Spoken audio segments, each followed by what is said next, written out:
கருணையுடன் கருத்தில் கொண்டு நம் பள்ளிக்காக தம்மை அர்ப்பணித்திட்ட தலைமை ஆசிரியர் உயர்திரு ஆரோக்கிய சேவியராஜ் அவர்களை இரண்டாம் திரியினை ஏற்றிட இனிமையுடன் அழைக்கின்றோம்.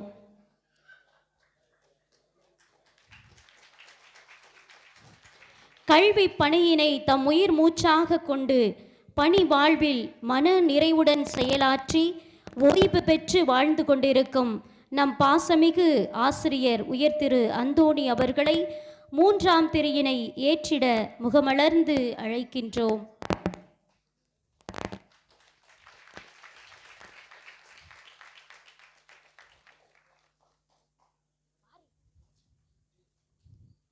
சுறுசுறுப்பின் சிகரமாய் அழைத்தவுடன் அனைத்து பணியினையும் தலைமேல் கொண்டு